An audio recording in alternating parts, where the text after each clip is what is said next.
Hey, this is Meredith's husband. I've got some SEO advice for you, but I'm going to keep it really simple so that you can understand it, so it makes sense, and most importantly, so you can actually use it.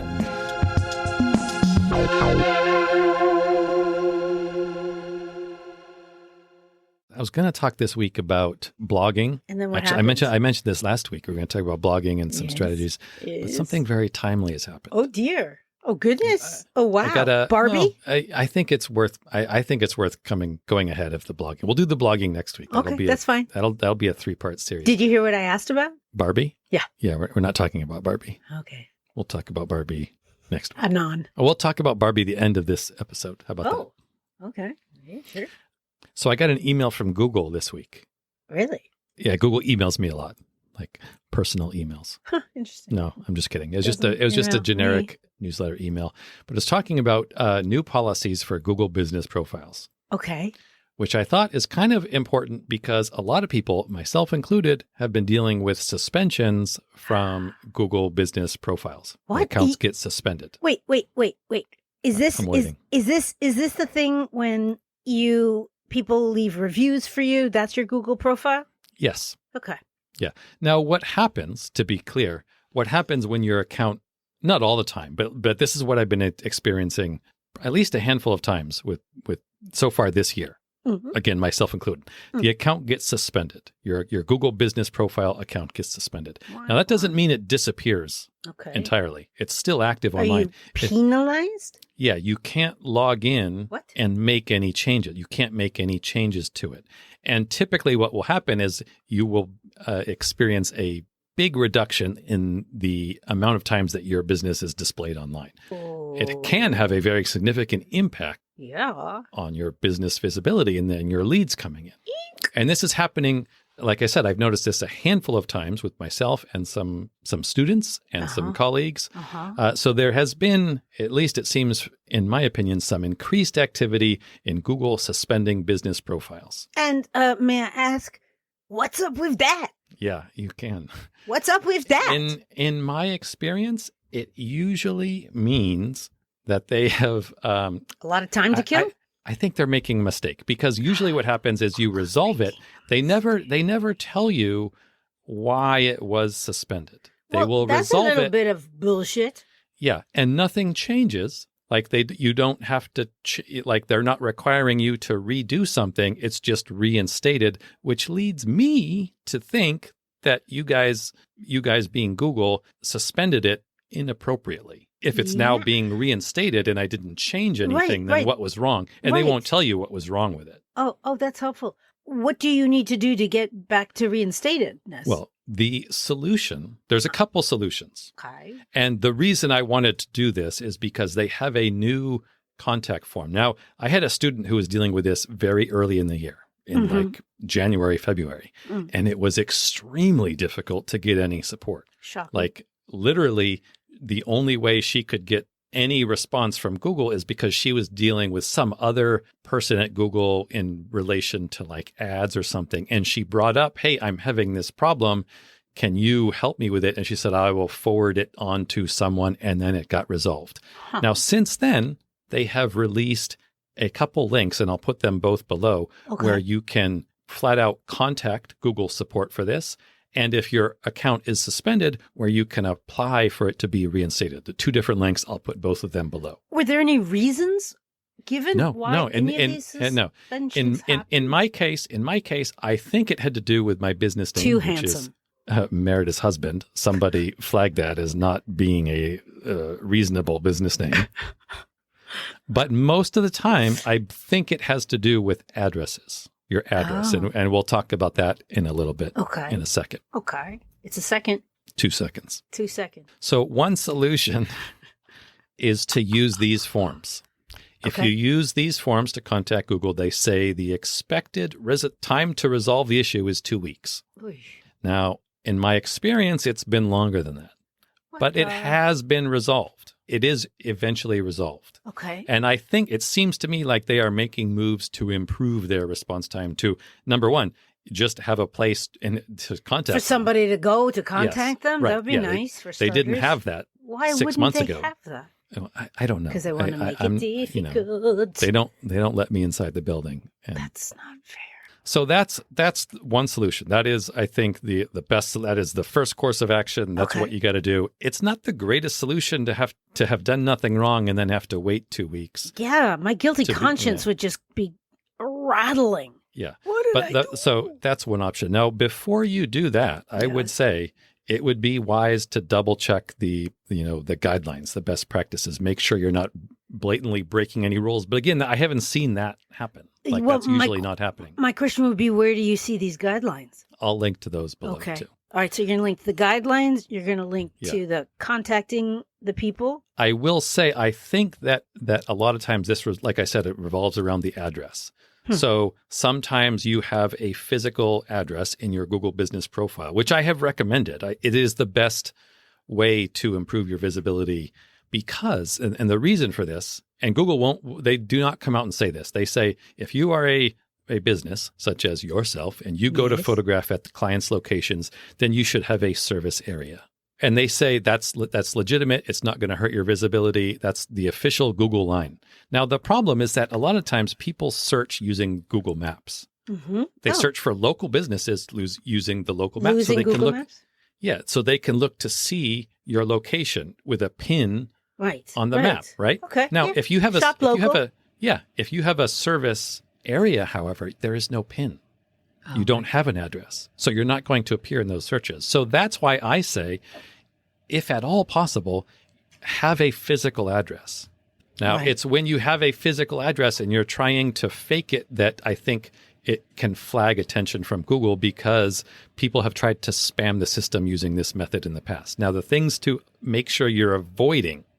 Don't use a post office box. Don't use a P.O. box number. That is a blatant violation. That will get you suspended. Now, what about I was walking down 4th Avenue and it was, they offered P.O. boxes, but they weren't P.O. boxes. They were actual addresses. So the guidelines, and this is, you talk to 3 different people, you get 3 different opinions on this, but the Google guidelines says guidelines.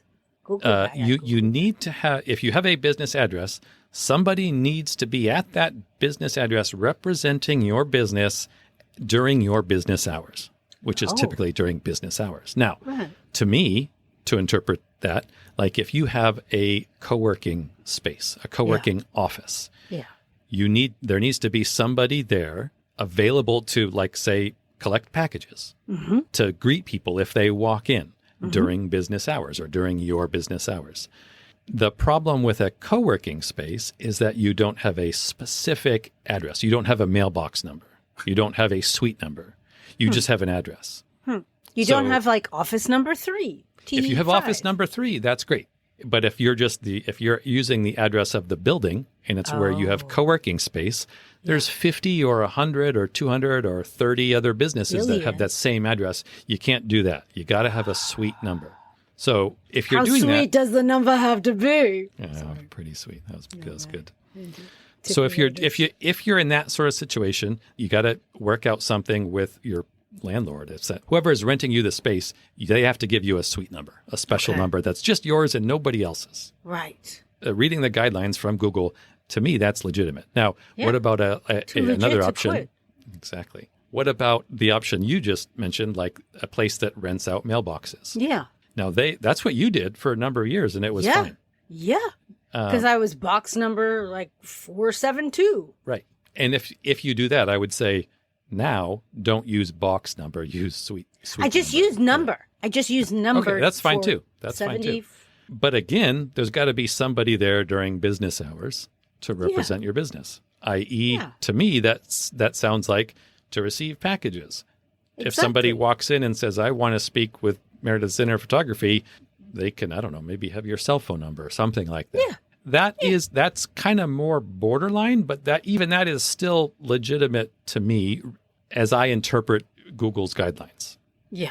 The things that are not going to work if you have a co-working space, like I said, you don't have a mailbox or suite number, there's no number associated. You just kind of work at a big table. Yeah, that's probably not going to work. And what if you work at a Starbucks? And that's definitely not going to work. You need. I confirming. mean, if you work at a Starbucks, great, but that's not where you're having your mail sent, right? Right.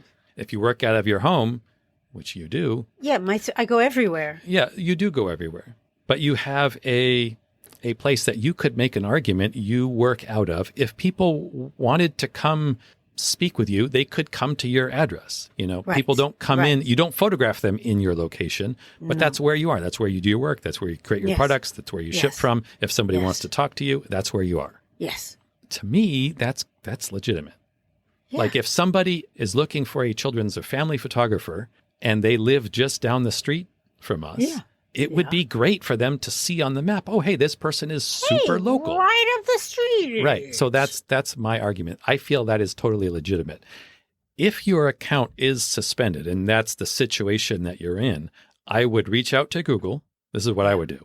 And that's it. How do you know that you're suspended? Does it tell you? Yeah. You'll go. Or do you just? Well, first, if you go to try to log into your Google business profile, it'll say your account has been suspended. Good gosh. I believe that they also will send you an email and say, hey, your account has been suspended. But if that's the situation, use one of the forms, use and just be honest with them. Say, hey, I work out of my home. Like this is my place of business. Lots of people have businesses out of their home. Hello, post-COVID or still into COVID. But what was the letter that you received? The email to receive that said I was suspended. I just got an email that said my account has been suspended.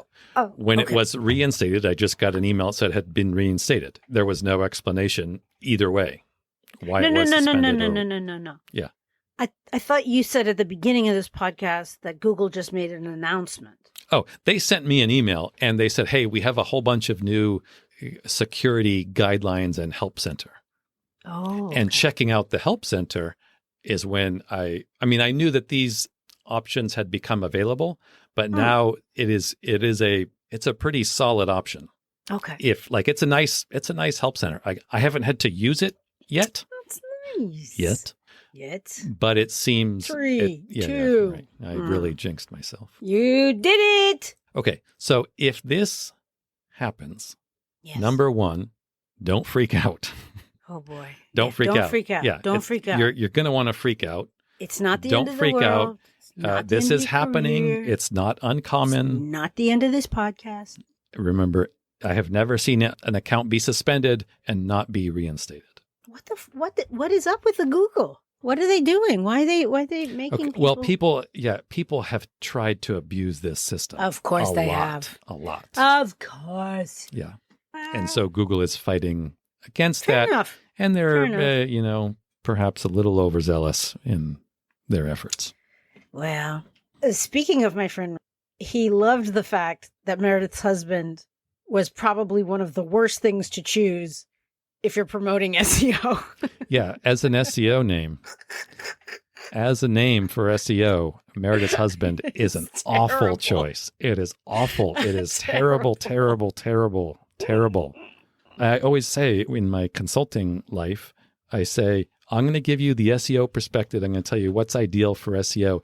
If there are business decisions that outweigh the SEO elements, you need to go with the business decisions. Those are ultimately more important than SEO considerations. So I chose Meredith's husband. Which I think is a great idea. It makes everybody laugh. Yes. Hey, thank you so much for listening. We really hope that you find this helpful and useful. And if you do, what you could do for us as a thanks would be to, drumroll please, leave a review. Yes, everybody says it, I know, but it really does make a difference. Take 3 seconds, leave as many stars, say something really nice about what you like about the podcast and maybe why other people would like it. It would mean the world to us, especially my husband. That better? All right, I'm going to try one where I'm not going to be charming.